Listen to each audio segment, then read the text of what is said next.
प्रेमाच्या नावाखाली विश्वास संपादन करायचा, लग्नाचं आमिष दाखवायचं आणि त्यानंतर आर्थिक फसवणूक करायची, अशा प्रकारच्या घटना आपण अनेकदा ऐकतो। पण उत्तर प्रदेशातील या प्रकरणात आरोपांची व्याप्ती धक्कादायक आहे। कारण आरोप एका सामान्य तरुणीच्या फसवणुकीचा नाही, तर उत्तर प्रदेशातील भाजप आमदार ज्ञान तिवारी यांच्या मुलीचीच फसवणूक झाल्याचं आहे। एवढंच नाही, तर आमदारांच्या तक्रारीनुसार आरोपी प्रखर त्रिवेदीने वेगवेगळ्या महिलांना वेगवेगळी ओळख सांगून त्यांच्याशी संबंध निर्माण केले आणि तब्बल 25 महिलांशी लग्न केल्याचा गंभीर आरोप करण्यात आला आहे। तर नेमकं प्रखर त्रिवेदी कोण आहे? आमदारांच्या मुलीचं त्याच्यासोबत लग्न कसं ठरलं?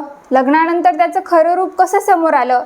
आणि 25 महिलांच्या फसवणुकीचा हा दावा नेमका काय आहे? चला संपूर्ण प्रकरण समजून घेऊया। उत्तर प्रदेशातील सेवता मतदारसंघाचे भाजप आमदार ज्ञान तिवारी यांच्या मुलीचं नाव प्रज्ञा आहे।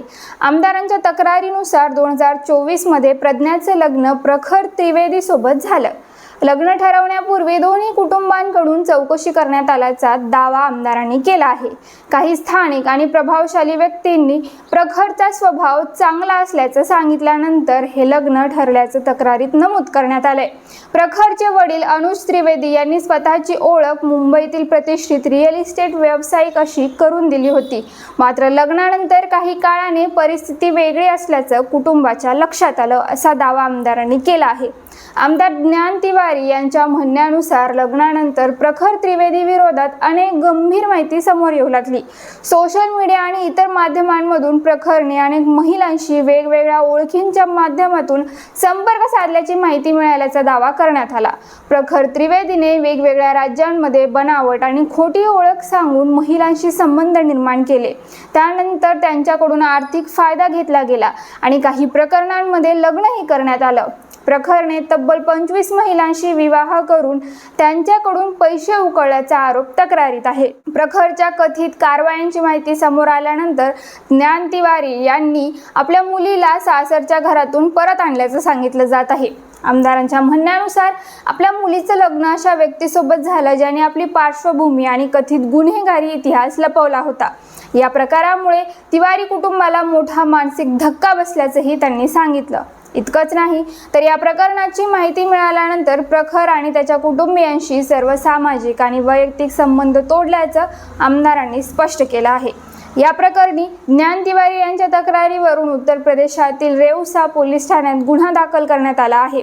तक्रारीनंतर प्रखर त्रिवेदी आणि त्याचे वडील अनुज त्रिवेदी यांना पोलिसांनी अटक केली आहे। आता या संपूर्ण प्रकरणाचा तपास पोलिसांकडून सुरू आहे। प्रखरने किती महिलांशी संपर्क साधला होता? त्याने खरोखरच वेगवेगळ्या ओळखींचा वापर केला होता का? आर्थिक फसवणूक किती रकमेची आहे? आणि 25 महिलांशी लग्न केल्याचा दावा कितपत खरा आहे?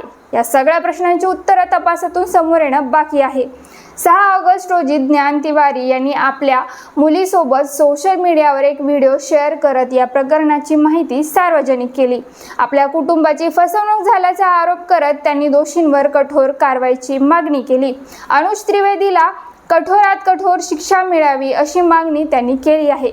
इतकंच नाही, तर प्रखर दोषी आढळल्यास त्याच्यावरही कायद्यानुसार कठोर कारवाई व्हावी अशी भूमिका त्यांनी घेतली आहे। या प्रकरणात आमदारांनी केलेल्या तक्रारीच्या आधारे पोलिसांनी गुन्हा दाखल केला असून 2 आरोपींना अटक करण्यात आली आहे। मात्र प्रखरने 25 महिलांची फसवणूक केली का? किती विवाह केले? किती आर्थिक नुकसान झालं? आणि त्याने नेमक्या कोणत्या ओळखी वापरल्या? याचा तपास आणि न्यायालयीन प्रक्रिया पुढे होणार आहे। त्यामुळे या प्रकरणात पुढील तपासातून काय माहिती समोर येते याकडे सर्वांचं लक्ष लागलं आहे। आणि या घटनेतून पुन्हा एकदा एक महत्त्वाचा प्रश्न समोर येतो। सोशल मीडियावरून ओळख झालेल्या व्यक्तीवर विश्वास ठेवण्यापूर्वी त्याची पार्श्वभूमी तपासणं किती महत्त्वाचं आहे। या प्रकरणातील पुढील घडामोडी जाणून घेण्यासाठी आत्ताच चॅनलला सबस्क्राईब करा। धन्यवाद।